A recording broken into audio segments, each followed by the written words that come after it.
에센스 시리즈 오늘 네 번째 시간인데요. 오늘의 주제는 교회입니다. 교회라는 단어만큼 저의 가슴을 두근거리고 다시 불붙게 하는 단어는 없습니다. 왜냐하면 교회는 예수님의 비전이기 때문입니다. 예수님에게는 두 가지 비전이 있습니다. 예수님이 이 땅에 오신 목적은 두 가지 때문에 이 땅에 오신 거예요. 하나는 십자가고요, 하나는 교회입니다. 예수님께서는 십자가를 통해서 우리의 구원을 이루시고 구원받은 자들의 공동체인 교회를 통해서 이 구원을 전파해 나가시기로 작정하셨습니다. 예수님의 꿈은 십자가와 교회입니다.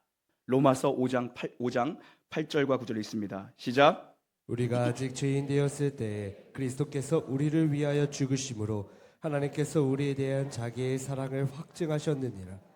그러면 이제 우리가 그의 피로 말미암아 의롭다 하심을 받았으니 더욱 그로 말미암아 진노하심에서 구원을 받을 것이니. 아멘. 예수님께서 십자가에 달려 돌아가시면서 십자가상에서 말씀하셨습니다. 내가 다 이루었도다. 테텔레스타이. 예수님께서 이 땅에 오신 목적, 예수님의 비전을 다 이루셨다는 것입니다. 여기서 다 이루었다는 건 예수님이 나의 죄, 우리의 죄값을 대신해서 십자가에서 다 치르셨다는 겁니다. 십자가에서 구원을 완성하셨어요. 마귀의 권세를 부수고 우리에게 영원한 생명을 주신 것이 바로 십자가거든요. 그리고 이제 교회를 통해서 그 십자가에서 이루신 구원받은 백성들을 주께서 불러 모으시고 교회를 통해서 예수님의 구원의 소식을 전파하기 위해 예수님의 두 번째 꿈, 두 번째 비전은 바로 교회입니다. 에베소서 3장 10절과 11절에 있습니다. 시작. 이는 이제 교회로 말미암아 하늘에 있는 통치자들과 권세들에게 하나님의 각종 지혜를 알게 하려 하심이니 곧 영원부터 우리 주 그리스도 예수 안에서 예정하신 뜻대로 하신 것이라. 아멘. 교회를 통해서 모든 통치자들, 눈에 보이는 것들, 눈에 보이지 않는 영적 세계에 있는 모든 것들, 그 권세들, 세상을 향해서 하나님의 뜻을 알리고 하나님의 뜻을 선포하는 공동체로 예수님은 교회를 선택하셨습니다. 그래서 세상 사람들이 하나님의 뜻이 무엇인지 알고 싶으면 하나님의 구속 경륜이 어떤 것인지, 하나님이 이 땅을 어떻게 통치하고 어떻게 끌고 가시는지를 알고 싶으면 교회를 통해서 아는 거거든요. 하나님의 뜻과 계획이 교회를 통해서 전파되는 겁니다. 그러면 예수님의 비전인 이 교회가 무엇인지 그 성경적 의미부터 정확히 알아야겠죠? 마태복음 16장 18절 읽습니다. 시작. 또 내가 내게 이르노니 너는 베드로라. 내가 이 반석 위에 내 교회를 세우리니 음부의 권세가 이기지 못하리라. 아멘. 신약 성경에서 교회라는 단어가 제일 먼저 나오는 데가 바로 이 본문이거든요. 교회가 헬라어로 에클레시아입니다. 에클레시아. 하나님의 부름을 받은 사람들의 모임, 하나님으로부터 건진받은 사람들의 모임, 하나님의 은혜로 구원받은 사람들의 공동체가 바로 교회예요. 하나님이 한 사람 한 사람을 때가 참에 부름받은 때는 다 다르지만 한 사람 한 사람을 하나님이 선택하셔서 그 사람의 때에 교회로 부르신 겁니다. 여러 사람, 여러 사건, 여러 정황, 여러 인생 모든 걸 하나님이 통제하시면서 버무리셔서 때가 딱 찰 때 성령께서 그 사람을 교회로 부르는 거예요. 여기서 중요한 건 뭐냐면 교회 구성원은 사람이 결정한 게 아니고 목사가 결정한 게 아니라 하나님이 결정하셨다는 게 가장 중요합니다. 하나님의 신비한 선택을 받고 한 사람 한 사람 이렇게 하나님이 때가 참에 놀라운 교회로 부르신 거거든요.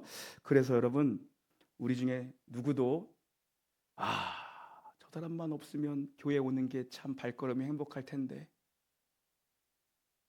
그런 생각하면 안 돼요. 왜냐하면 그 사람을 향한 하나님의 뜻이 있거든요. 그 사람을 이 교회에 부른 뜻이 있어요. 나를 이 교회에 부른 뜻이 있는 것처럼 그 사람도 하나님이 이 교회에 부른 뜻이 있는 거예요. 하나님의 신비한 선택으로 교회는 모이게 되었습니다. 또 하나, 성경 전체에서 이야기하는 교회는 눈에 보이는 교회와 눈에 보이지 않는 교회가 있습니다. 고린도전서 1장 2절 함께 읽겠습니다. 시작. 고린도에 있는 하나님의 교회 곧 그리스도 예수 안에서 거룩하여지고 성도라 부르심을 입은 자들과 또 각처에서 우리의 주 곧 저희와 우리의 주 되신 예수 그리스도의 이름을 부르는 모든 자에게. 아멘. 사도 바울은 지역에 있는 교회들, 오늘 보면은 고린도서죠. 고린도라는 지역에 있는 고린도 교회를 향해서 사도 바울은 뭐라고 또 부릅니까? 예수 안에 있는 거룩한 성도. 여기서 보이는 교회는 지역 교회, 바로 동탄에 동탄 놀라운 교회가 있는 것처럼, 또 어디에 가면 어느 지역에 어떤 교회가 있는 것처럼 이 많은 지역 교회들, 눈에 보이는 교회들입니다. 십자가를 달고 있는 교회들. 고린도에 있는 지역 교회가 보이는 교회고, 보이지 않는 교회는 뭡니까? 예수 안에 있는 거룩한 성도들입니다. 그래서 보이는 교회라는 건 뭐냐면 건물입니다. 그리고 그 건물 안에 건물을 채우고 있는 바로 여러분들, 사람들, 그게 눈에 보이는, 인간의 육신의 눈으로 볼 수 있는 눈에 보이는 교회예요. 그럼 보이지 않는 교회는 뭔가? 인간의 육의 눈으로는 볼 수 없지만 예수 그리스도 어린 양의 보혈의 피로 씻겨진 자들, 그래서 하나님의 생명책에 이름이 기록된 자들, 거듭난 영혼들, 하나님만 알고 계시는 하나님이 선택한 사람들입니다. 교회 안에 있다고 해서 다 거듭나게 아니고, 교회 안에 있다고 다 생명책에 이름이 쓰여져 있는 게 아니고, 교회 안에 있다고 해서 다 예수 보혈의 피로 씻긴 게 아니라는 거죠. 그래서 여러분, 눈에 보이는 교회는요, 건물로서의 교회, 그리고 눈에 보이는 여러분 교회는 그래서 문제가 많고 실수가 많고 상처가 많은 거예요.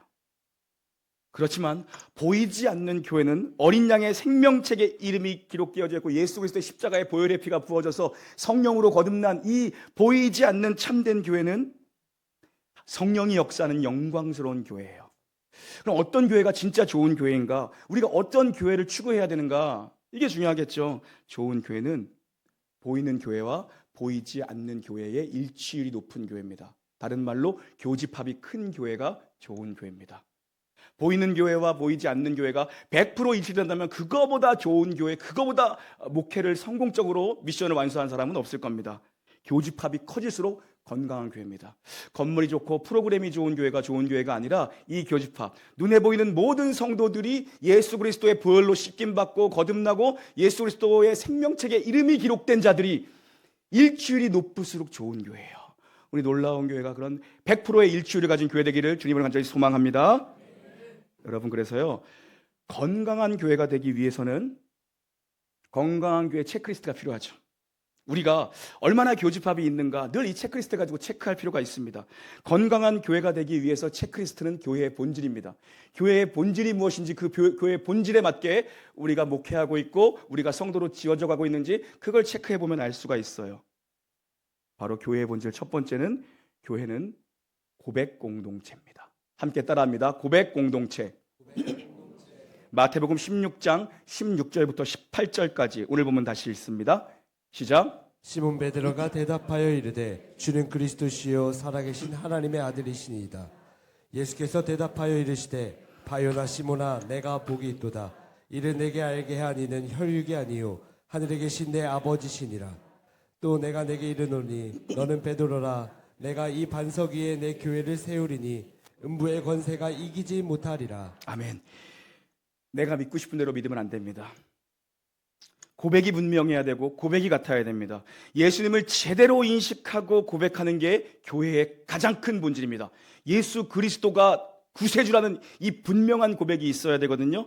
주는 그리스도시요 살아계신 하나님의 아들이라는 이 믿음의 고백을 하는 사람들이 모여서 교회를 이루는 거예요. 이 고백은요, 내 생각과 내 의지로 할 수 있는 게 아니에요. 이건 성령께서 인도해 가시고 성령께서 드라이브를 거시는 거고 성령이 이 고백을 할 수 있도록 내 마음 가운데 물붓듯 부어지는 거거든요. 지금 베드로의 고백이지만 베드로가 고백한 게 아닙니다. 성령께서 이 고백을 할 수 있도록 베드로의 마음을 감동시키신 거죠. 하나님이 예정한 사람, 하나님이 선택한 사람은요, 그 사람의 분명한 특징은 성령께서 주님은 구세주라는 이 분명한 믿음의 고백을 마음으로 믿게 하시고 입으로 시인하게 하십니다. 그래서 의에 이르게 하세요. 그래서 교회는 고백 공동체가 교회의 본질입니다. 예수님은 베드로의 이 역사적인 고백 위에 교회를 세우시겠다라고 선언하셨는데, 카톨릭에서 말하는 것처럼 베드로 위에, 일대 교황인 베드로 위에 교회를 세우는 것이 아닙니다. 교회 베드로 위에 세운다면 베드로가 얼마나 흔들리는 사람입니까? 여러분, 베드로의 고백, 다시 말해서 성령께서 하신 그 말씀, 그리고 기록된 이 말씀, 주는 그리스도시요 살아계신 하나님의 아들이라고 고백하는 이 고백 위에 교회는 세워지는 겁니다. 그래서 교회는 신앙 고백이 분명해야 됩니다. 예수님을 구세주, 구세주라는 건 구원자 플러스 주인님으로 모시는 겁니다. 예수님은 나의 구원자이시며 예수님은 나의 주인이시며 나의 왕이라는 고백입니다. 예수님을 구세주라고 고백하는 분명한 고백이 있어야 올바른 교회, 바른 교회인 겁니다. 두 번째, 교회는 머리 공동체입니다. 한번 따라합니다. 머리 공동체. 에베소서 4장 15절입니다. 시작. 오직 사랑 안에서 참된 것을 하여 범사에 그에게까지 자라했지라. 그는 머리니 곧 그리스도라. 영어 성경을 보면요, 정관사 더가 머리 앞에 있습니다. 바로 그 머리입니다. 그 머리. 교회는 분명히 예수 그리스도께서 교회의 머리, 교회의 주인이시라고 분명히 얘기합니다. 교회에 다른 머리는 존재하지 않습니다. 그 어떤 사람도 교회의 우두머리가 될 수 없어요. 교회의 주인은 예수님뿐입니다. 교회의 머리는 예수님뿐입니다. 교회는 절대적으로 예수님 중심이 돼야 돼요. 오직 예수 공동체, 머리를 중심으로 머리로부터 내려오는 모든 명령을 하달받는 바로 머리 공동체, 예수님이 머리인 공동체, 그게 교회의 본질이에요. 모든 지체들은 예수님으로부터 공급을 받고 예수님으로부터 명령을 받아야 되는 거예요. 주일학교에 있는 오늘 나온 이 어린애 하나까지도, 60일 된 어린애 하나까지도 바로 예수로 다 연결되어져 있는 거거든요. 그래서 목사는요, 목사의 역할이 뭐냐면 온 교인이, 온 성도님들이 주바라기, 주님을 바라볼 수 있도록 머리이신, 주인이신, 왕이신 주님을 바라볼 수 있도록 돕는 게 목회의 본질이에요. 교회는 머리 공동체, 예수님이 주인 되시는 겁니다. 세 번째, 교회는 성장 공동체입니다. 따라합니다. 성장 공동체. 성장 공동체. 에베소서 4장 16절 함께 읽습니다. 시작. 그에게서 온몸이 각 마디를 통하여 도움을 받음으로 연결되고 결합되어 각 지체의 분량대로 역사하여 그 몸을 자라게 하며 사랑 안에서 스스로 세우느니라. 아멘. 교회는 반드시 성장해야 됩니다. 생명은 반드시 자라납니다. 씨앗이 심겨지면 반드시 자라나서 열매를 맺어야 되거든요. 여러분, 교회는 성장해야 됩니다. 교회는 질적으로, 양적으로 성장해야 됩니다. 성도들의 신앙의 질이 아주 깊어지고 넓어져야 되고요, 양적으로도 날마다 구원받는 자의 수가 넘쳐나야 돼요. 애가 15살인데 몸집과 근육이, 그에 맞는 몸집과 근육과 이 관절들을 가져야지 신생아 때의 이런 연약함을 가지고 있으면 되겠습니까? 그만큼 교회는 해가 거듭되면 거듭될수록 질적으로 양적으로 성장이 되어야 됩니다. 계속해서 말씀과 기도로 거룩하여짐이라. 계속해서 말씀과 기도로 교회는 성장합니다. 성장해야 되는 거예요. 머리 대신 예수께로부터 흘러나오는 예수님의 생명의 말씀과 머리 대신 예수님께로부터 흘러나오는 성령의 건강하고 균형 있는 영양분을 먹으면서 몸이 성장해 나가야 돼요.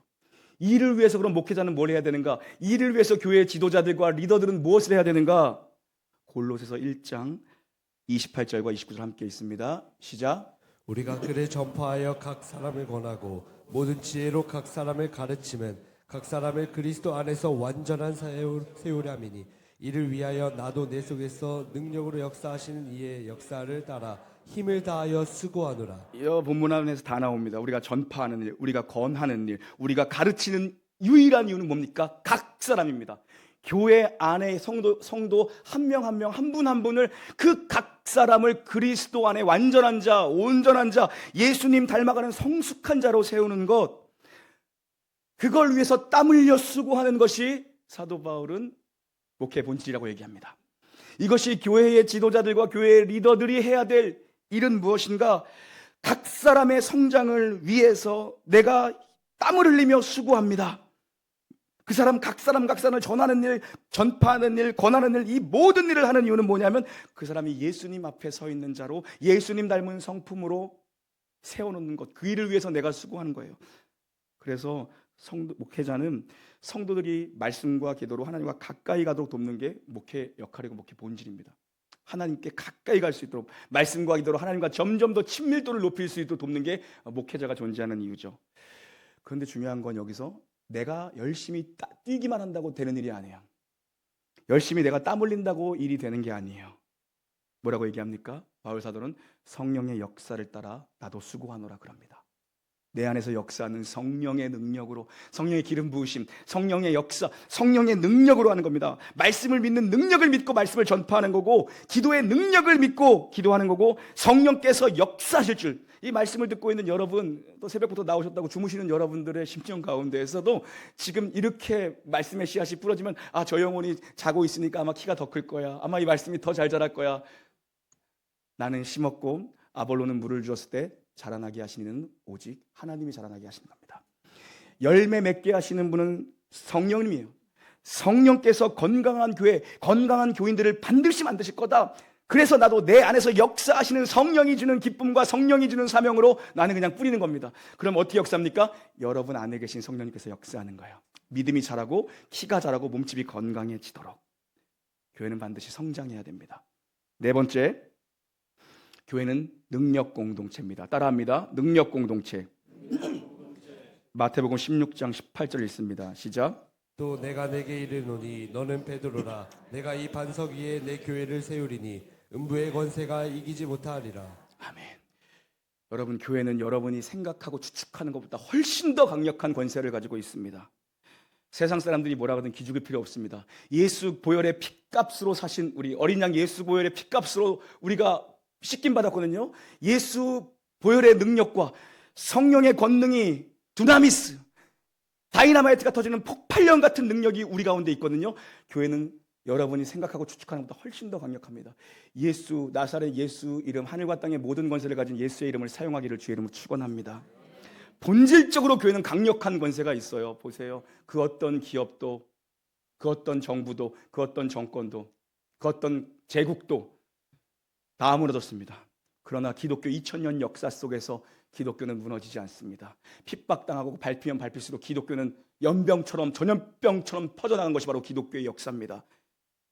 바로 성령의 권능, 두나미스와 같은 그 권능이 우리를 붙잡고 있고, 예수 그리스도의 십자가의 보혈로 우리를 선택해서 우리를 향한 사명이 있기 때문에 교회는 결코 망하지 않습니다. 여러분의 인생은 안전합니다. 그래서 여러분, 어둠이 찾아오고 괴로움이 밀려올 때마다 예수 보혈의 능력을 사용하시기를 주의 이름으로 축복합니다. 쫓아내는 겁니다. 여러분, 보이지 않는 예수 보혈의 피와 성령의 두루마리가 교회를 생명싸개로 감싸고 있어요. 우리의 인생이 감싸 있는 겁니다. 그래서 남편들이 아침에 출근할 때 여러분 현관문 뒤에다 뒤통수에다가 계속 기도하십시오. 우리 아내분들께서는 하나님, 우리 남편이 오늘도 또 돈 벌러 먼 길 다녀옵니다. 여러 가지 힘든 일이 있을 거고 여러 가지 공격이 있을 텐데 하나님 성령 안에서 승리하게 해주시옵소서. 예수님의 보혈과 성령의 두루마기로 덮어주시옵소서. 이런 기도하는 거고, 자녀들의 머리에, 잠들어 있는 자녀들의 머리에 손을 얹고 기도하는 겁니다. 하나님, 이 아이 머리부터 발끝까지 예수님의 보혈로 덮어주시고 성령의 두나미스와 같은 권능의 아이로 자라나게 해주시옵소서. 어떤 것에도 굴복하지 않고 무릎 꿇지 않고 정말 돌파할 수 있는 돌파력을 인생에 주시고, 이 아이가 가는 동서남북 어디에 가나 사망의 권세가 무너지는 역사를 허락하여 주시옵소서. 기도하는 거예요. 오늘 보니까 음부의 권세가 교회를 이기지 못한다라고 얘기합니다. 예수님이 최초로 만드셨던, 예수님이 계획하시고 의도하신 그 교회의 모습은 방어하는 수비적 교회가 아닙니다. 예수님이 의도하시는 것은 교회는 공격하는 교회입니다. 음부의 권세를 깨뜨리고 죽음의 문을 깨뜨리고 지옥의 문을 깨뜨리고 사망의 문을 깨뜨리고 그 안에 죽어가는 영혼들을 건져오는 음부의 문을 깨뜨리는 권세를 교회에 주신 거예요. 교회는 어마어마한 영적 능력을 가지고 있습니다.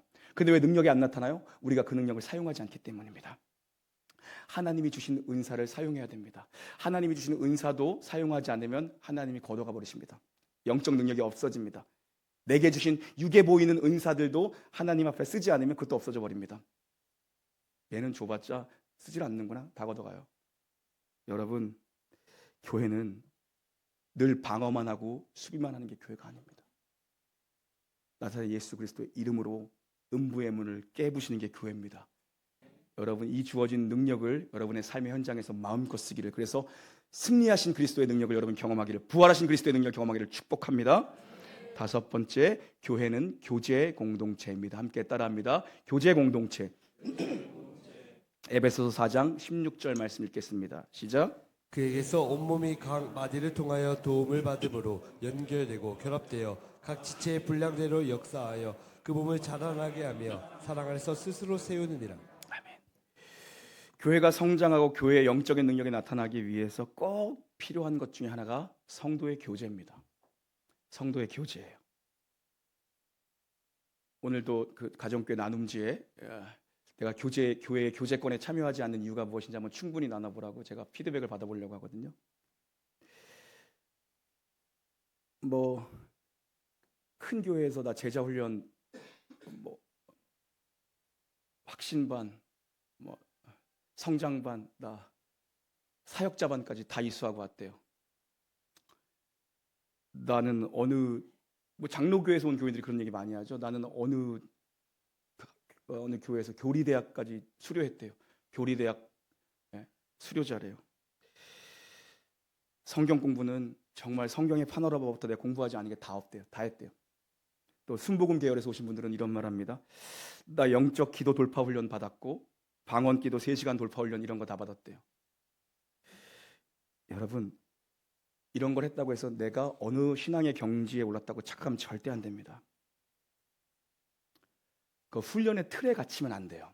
정말 중요한 겁니다. 우리는 뭘 하면은 그거 수료한 걸로 어떤 훈련의 틀에 갇혀서 내 신앙이 그 정도 레벨업이 됐다라고 생각하는데 결코 그렇지 않습니다. 성경에서 가르치는 훈련은 뭐냐면 필드에 들어와서 뛰는 겁니다. 운동장에 들어와서 뛰는 거예요. 성경에서 가르치는 훈련의 키워드는 공동체입니다. 공동체. 우리는 보이는 교회는 언제나 문제가 있거든요. 상처를 받고 배신을 당하고 여러 문제들이 있고, 그런데 그 안에 들어와서 뛰는 겁니다. 우리는 그 보이는 교회 가운데 들어와서 그런 어려움들을 겪고 해결해 나가면서 진짜 보이지 않는 교회로 성장해가고 자라가는 거예요. 자라가는 거예요.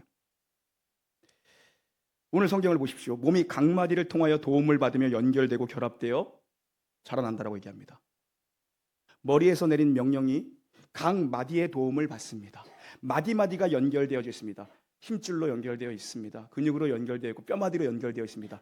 옆에 있는 지체의 도움을 받으면서 함께 지어져 가는 것입니다. 그게 성경이 말하는 성장의 방법이에요. 성장의 방법.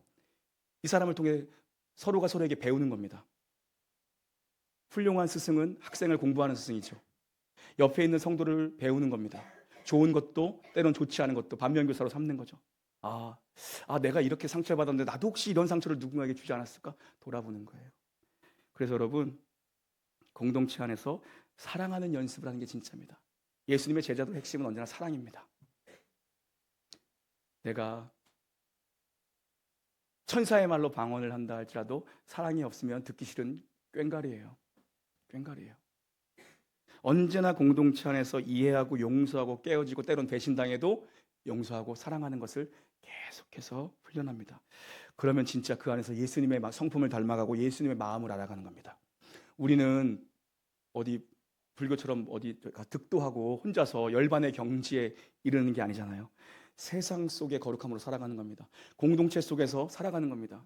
깨어지고 부딪히고 아픔을 겪으면서 성장하는 거예요. 성장통을 겪으면서. 그래서 진짜 그리스도인들이 모여있는 교회의 특징, 아까 얘기했던 교집합이 큰 교회의 특징 중에 하나가 뭐냐면 사랑 지수가 높다는 겁니다. 사랑의 지수가 높아요. 제가 요새 화요일, 목요일 날 따로 공부하는 게 있거든요. 그래서 공부하는 게 있는데 이렇게 지난주에 수업 시간에는 이렇게 체크하면서 스스로 점수를 내보는 거예요. 내 목회 점수를 이렇게 매겨보는 거예요. 8가지 항목의 체크리스트가 있어요. 거기다 몇 점인지 쓰는 거야. 그리고 앞으로 그거를 1년 동안 계속 해야 되는데 그 공부를 그래서 4월 달에 점수, 또 이제 5월 달 되면 5월 달 한 달 동안의 점수를 계속해서 11월 연말까지 하는 거예요. 8가지 항목 중에 아주 우수하게 제가 65점이 커트라인이에요. 65점을 넘어야지 이제 패스되는 거고 65점 이하면 이제 과락인 거예요. 페일이 되는 건데 제가 8가지 항목 중에 우리 교회가 딱 한 가지 항목만 65점을 넘었어요. 제가 체크한 거예요. 박현진 선생님 뭐 같아요? 감기 안 먹어서 정신이 없나? 담임 목사의 설교. 아멘, 네, 아멘. 쳐다봐도 아멘을 안 하고 내가 하나하나 계속 보고 있었어. 아멘, 감사합니다.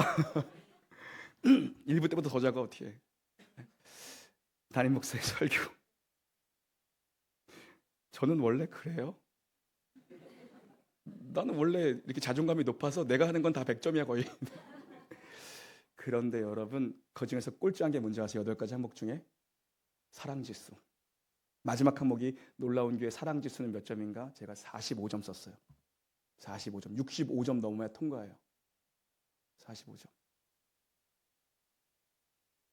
그래서 아까 일부 예배 때 우리 나오신 우리 유치부 부장 선생님이었나요? 초등부 부장 선생님, 청소년 부장 선생님 다 물어봤어.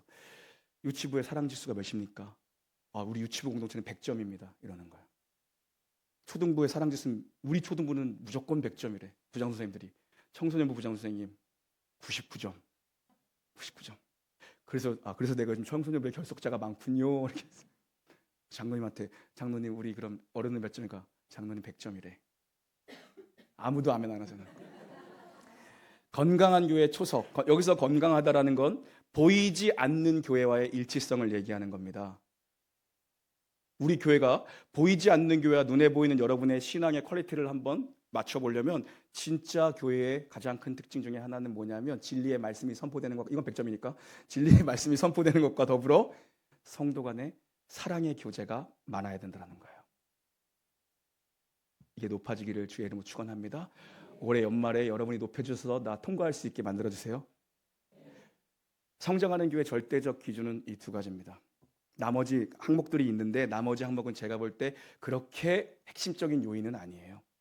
그렇게 핵심적인 요인은 아니에요. 딱 3가지가 핵심적인 요인이에요. 첫 번째, 진리의 말씀이 성도들에게 들리게 선포되고 있는가? 예배 영성이 있는가?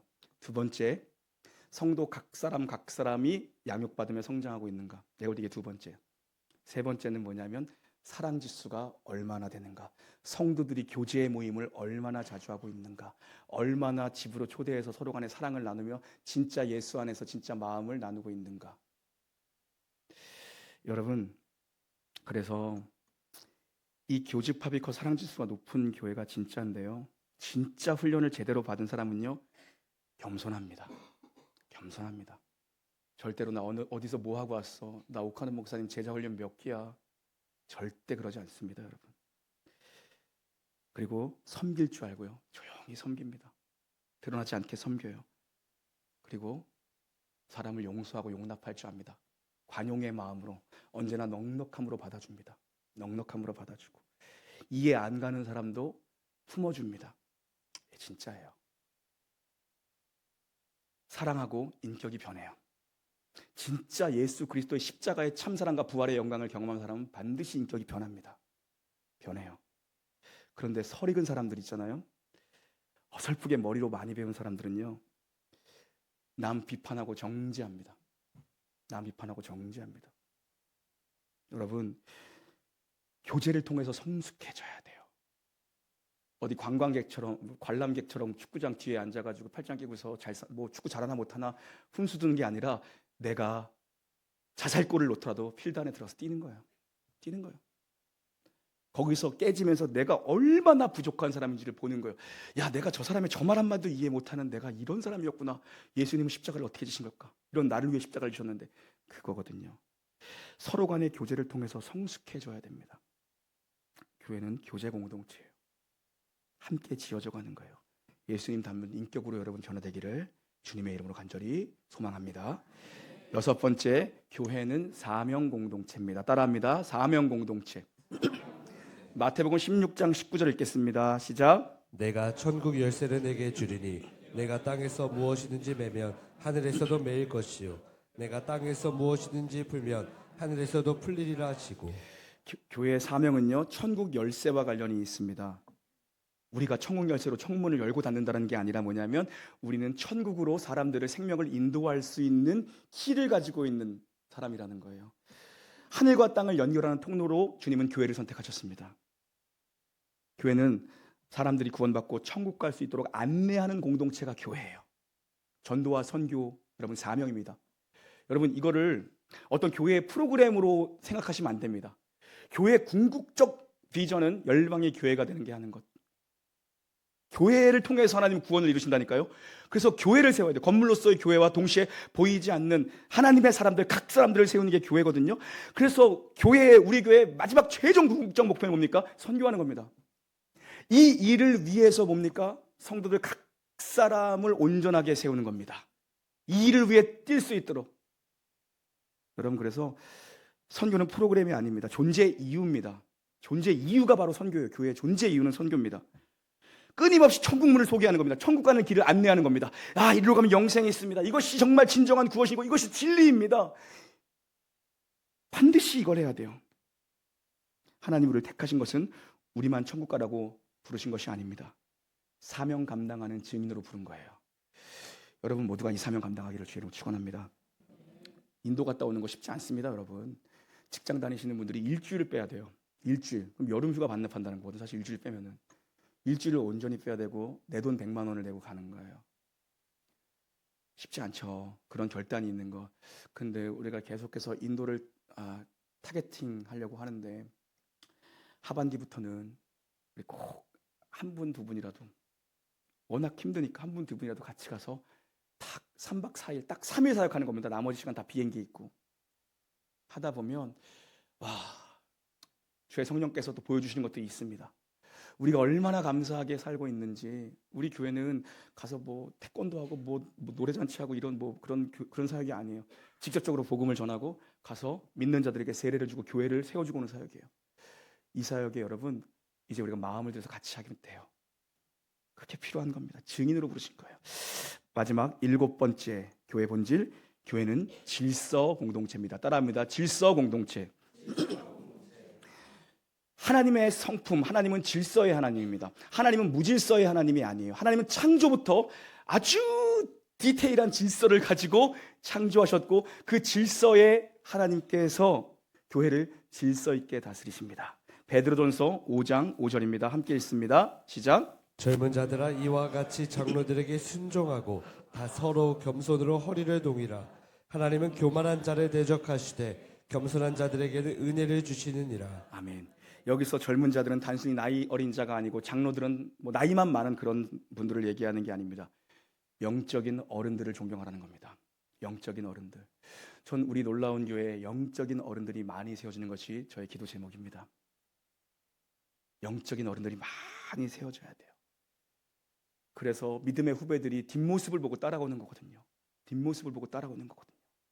그냥 저분이 예배 자리에 늘 있다라는 것만으로 안정감을 느낄 수 있게 그리고 신앙생활은 저렇게 하는 거구나. 저렇게 하고 그런 영적 어른들이 있어야 되거든요. 여러분, 이 사회는 권위가 무너진 사회입니다. 권위주의에 대한 상처 때문에 모든 권위를 부정합니다. 분명히 알아야 될 건 권위주의는 사람이 만든 거지만 권위 자체는 하나님이 만드신 겁니다. 하나님이 만드신 거예요. 권위는 하나님이 부어주시는 거예요. 그 권위를 부정하면 안 됩니다. 권위자들을 존경해야 합니다. 권위자들을 존경해야 돼요. 그래서 여러분, 교회를 민주주의라고 착각하시면 안 됩니다. 교회의 민주화를 일으키자라고 말하면 안 됩니다. 그것만큼 비성경적인 발언이 없어요. 교회는 민주주의로 운영되는 게 아니라 교회는 신본주의입니다. 교회는 신본주의로 움직이는 거예요. 교회를 민주주의로 움직이면요, 뭐 할 때마다 다 모여서 자 다수결로 합시다.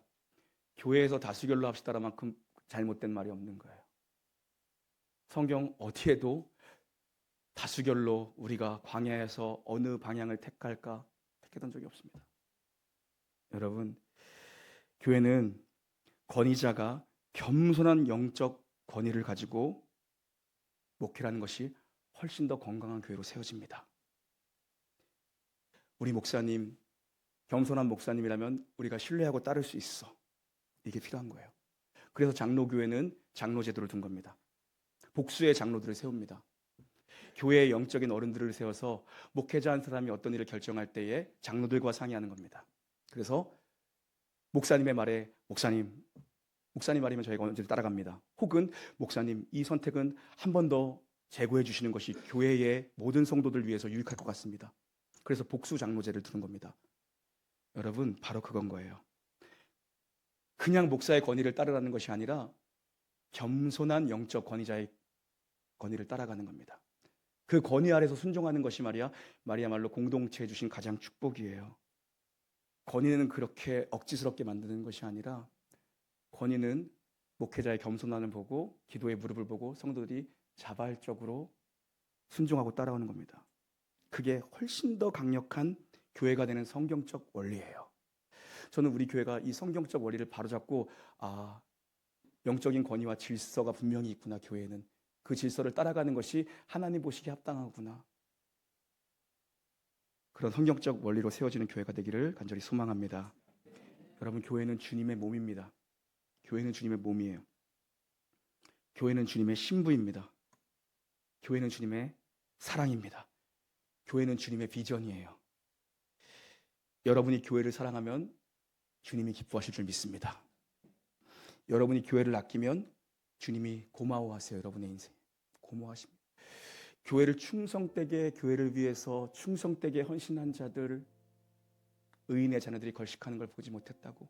주님의 몸된 교회를 위해서 충성한 자들의 자녀들이 복받는 건 여러분 너무나도 당연한 일이거든요. 우리가 복을 받으려고 교회를 섬기는 건 아니지만 여러분 분명히 주님의 몸이라고 그랬어요. 주님의 몸인 교회를 아껴야죠. 여러분이 교회를 섬기면 그것이 여러분에게 정말 축복이 될 줄 믿습니다. 여러분, 우리가 하나님 앞에 섰을 때에 우리가 언젠가 분명히 하나님의 심판 앞에 분명 설 겁니다. 모든 것이 필름처럼 지나갈 것이고 하나님 앞에 심판 때 설 것입니다. 그때 하나님 앞에서 여러분이 외칠 말이 있다면 여러분 뭘 외칠 거예요? 주님, 나 내 자식 서울대 보냈어요. 내 자식 변호사 만들었어요. 검사 만들었어요. 내 자식 의사 만들었어요. 그런 얘기는 여러분 입 밖에 주님 앞에서 꺼내지 못할 겁니다. 여러분이 정말 꺼낼 수 있는 하나의 유일한 이야기가 있다면, 주님, 내가 주의 몸된 교회를 위해서 눈물 흘리다 주님 앞에 왔습니다. 하나님, 내가 45점짜리 목회를 하지만 내가 이 교회에 생명을 겁니다. 주님, 주님의 몸된 교회를 위해서 내 젊은 날을 다 드리고 왔습니다. 주님, 이제 나를 받아주시옵소서.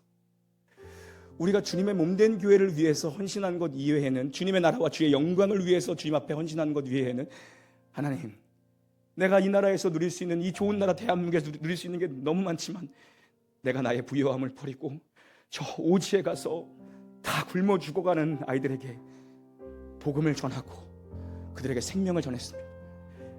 이 복음 사역 이외에는 우리가 주님 앞에 섰을 때 할 수 있는 말이 내가 억울한 일 많고 눈물 날 일 많았지만 하나님, 내가 주의 몸된 교회를 찢지 않기 위해서 언제나 저 영혼을 품고 저 영혼을 사랑으로, 저 영혼이 그리스도 예수 안에서 온전한 쌀을 서기로 내가 평생 저 영혼 한 명을 주님 앞에 온전히 세우고 왔습니다. 이런 것 이외에는 여러분 아무것도 주님 앞에 할 말이 없을 겁니다. 여러분이 교회를 섬기면 그런 축복이 하나님 앞에 섰을 때 하나님이 여러분을 맨발로 달려 나와서 여러분을 안아주실 줄 믿습니다. 우리 눈을 감으시고 오른손을 가슴에 얹고 저를 따라 기도해 주십시오. 하나님, 저를 주님의 몸된 교회로 불러주심에 감사드립니다. 주님께서 교회의 머리 되심을 제가 인정합니다. 놀라운 교회 담임 목사는 예수님 주님이십니다. 주님께서 이 교회를 목양하여 주시옵소서. 주님께서 성도들을 성장시켜 주시옵소서. 주님께서 성도들을 변화시켜 주시옵소서. 주님께서 성도들을 부흥시켜 주시옵소서. 예수님의 이름으로 기도드립니다. 아멘.